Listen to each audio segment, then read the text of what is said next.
Hello and welcome to Joy in Our Town. I'm Sherry Duckworth, and joining me today is Mr. Charles Fisher. He is with Bridges to Life. Thank you so much for being here today. Thanks for having me. Now, Charles, tell us about Bridges to Life and how you got involved. Well, Bridges to Life is an amazing program, and I first got involved with Bridges to Life when I was incarcerated.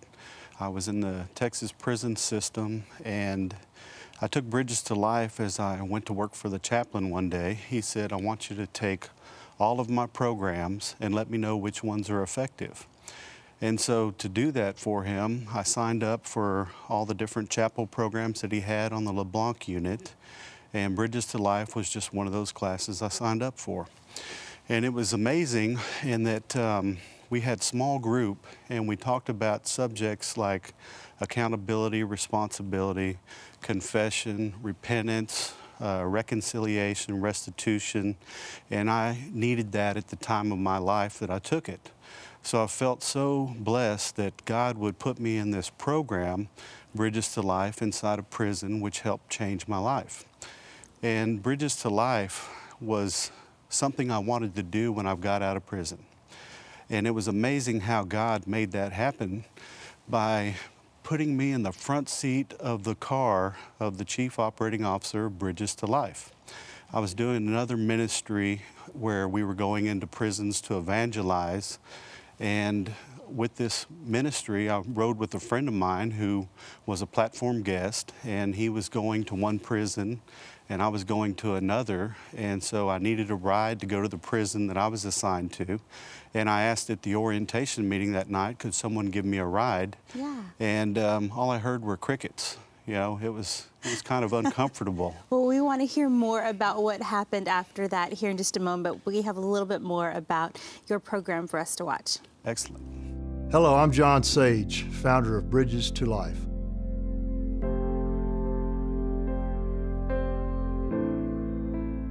Crime is one of our country's most pressing social problems, and everyone pays. The personal well-being of victims is destroyed, the community at large feels unsafe, families of offenders are torn apart and separated, and offenders have an X on their backs that they must carry forever to try to overcome. I founded Bridges to Life in 1998 after the murder of my sister Marilyn. Since then, Bridges to Life has grown from one project in a prison to over 500 projects in 42 Texas prisons. Our curriculum has also been used in 10 other states and 3 foreign countries. The Bridges to Life intervention is based on a restorative justice model that emphasizes the involvement of victims, offenders, and the community in the criminal justice system. It ensures a systemic way of addressing the issue of crime as it affects everyone. Participants in the Bridges to Life process develop a sense of connection with the criminal justice process that is not typically experienced, a sort of buy-in that leads to real change. This focus on root causes of crime, along with the interconnectedness of participants, provides a high-impact approach to dealing with the harm caused by crime and discourages inmates from committing future acts of crime. Through the 14-week curriculum-based process, both victims and offenders tell their story. Victims who many times feel alienated, afraid, and re-victimized by the criminal justice system begin a healing process that allows for forgiveness and empowerment. Offenders, many of whom have never even considered how their actions have affected their victims, their families and friends, and society at large, hear firsthand from victims of crime. Deborah, a Bridges to Life graduate, eloquently described the essence of the program to over 400 people at one of our annual luncheons. She said, "It was hope in a very dark place, love in a place where hurt, anger, shame, and humiliation are the rulers, kindness where rudeness and ugliness live, morality where immorality is stored, remembrance where most have been forgotten, a time of love and understanding to those who have never known such, the freedom to be who I was intended to be." After spending over 10 years in prison, Deborah has moved on to receive an associate's degree and is a licensed counselor at a halfway house in Houston. She is now helping other offenders heal from problems similar to those she experienced. Charles, from your experience, why do you think Bridges to Life is so effective? Well, as the video stated so eloquently, the hope for the hopeless is the main focus. The stories, the perspective of an offender being able to see from a victim's point of view what crime actually does to the victim and their families and society in general. And I think that having that perspective, it changes the way that the offenders think about what they do and the decisions that they make. And for me, that really gave me a way to deal with life's problems. And it gave me a way to handle situations that I wasn't prepared to handle before, that I handled with drugs or alcohol. And the Bridges to Life model, the program that we teach, each week leads the person into a different tool that they can use to have success in their life.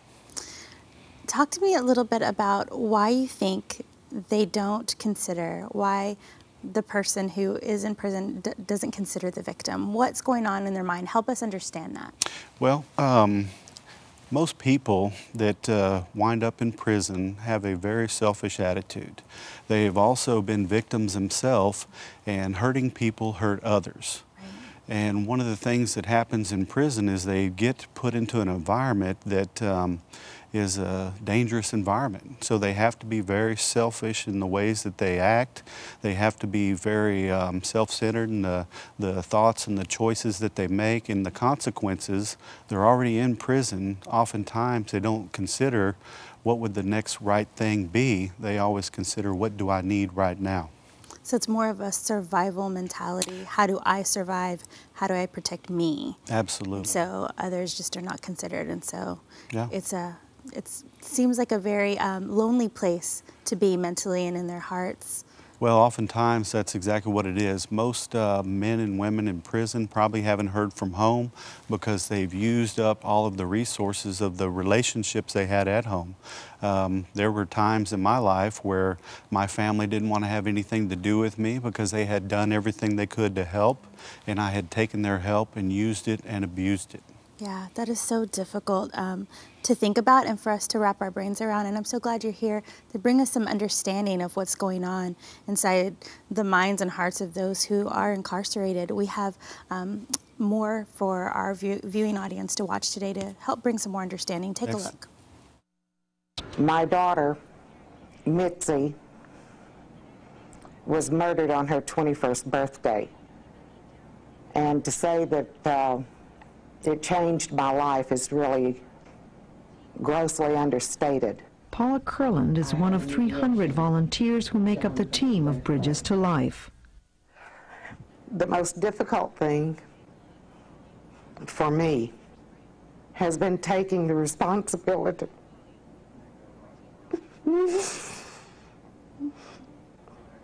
for what I did to my children, not intentionally. But when I say they lost their mother, they did.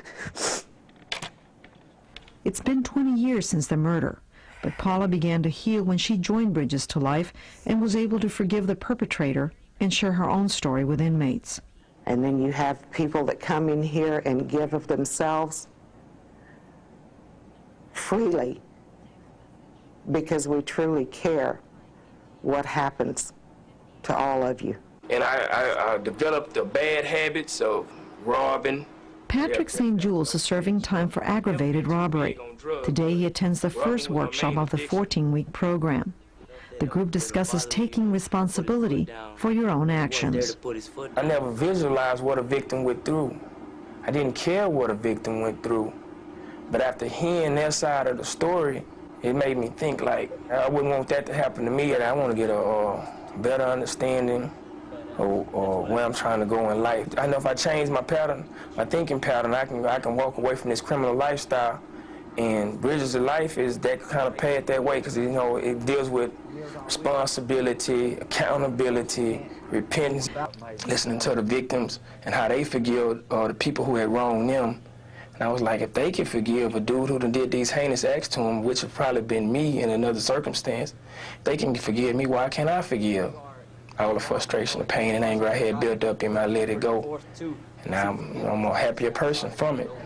Sage eventually wants to spread the Bridges to Life program to all prisons around the country. It's about others. It's about helping others. When you get out of yourself and help others, that's really what life's about. Wow, there's so much to unpack after watching that. I have so much I want to ask you, but the word that stood out the most for me was forgiveness. Yes. Can you talk to me about the importance? Well, the importance of forgiveness is that, first of all, we ask God for forgiveness, and as an offender, that is a humbling experience, because so many years these men and women feel separated from God. They any belief that they may have had because of the circumstances of their life, they may have fallen away from a relationship with trusting in God. So you ask God for forgiveness. Then you have the forgiveness of, I forgive you for what you've done to me. And that's easy to do because you have control of that forgiveness. And then you have to ask to be forgiven for the things that you've done to others. Right. And then finally, you have the forgiveness of self. And to have success in their life, these men and women, we have to learn to forgive ourselves. And we move forward so we don't get stuck in the same place in our lives. And speaking of that, I'd like for you to explain to us the word recidivism. Okay. Well, recidivism is the opportunity that a man or woman getting out of prison has to recommit an offense within 3 years of being released from prison. And oftentimes what happens in recidivism is that they'll commit a crime even worse than the crime that they went to prison for in the first place. For instance, a possession of a controlled substance becomes a burglary, or even worse, aggravated assault. And an aggravated assault or a burglary becomes a murder. And so recidivism is tracking the opportunity that a man or a woman getting out of prison has to recommit an offense beyond prison. And with Bridges to Life, we have a 14.3% recidivism rate versus the state of Texas that's about 35% of the offenders recommit a crime and go back to prison. And so for the Bridges to Life graduates, we actually track their statistics for up to 3 years. It sounds like you all have some success here in what you're doing in this program. For those who are watching today and are curious and would like to learn more, how can they learn more about your program? Well, they can go to the bridgestolife.org website, and we have information, and we have videos that they can look at on the website. If they click on the staff page, they can see the different regional coordinators that we have in the different areas of the United States, as well as the different regions here in Texas, and they can send an email or they can make a phone call to one of the coordinators or one of the staff members, and we'd be more than happy to send them a fact sheet for Bridges to Life, or we would send them a promotional video that they could share. And what we do is we just want to get more people to volunteer to come into prison to facilitate these programs for these offenders. Excellent. Thank you so much, Charles, for being here today, and to Bridges to Life for what you're doing to bring hope to our community. And thank you all for watching us today. Enjoy in our town. Thank you.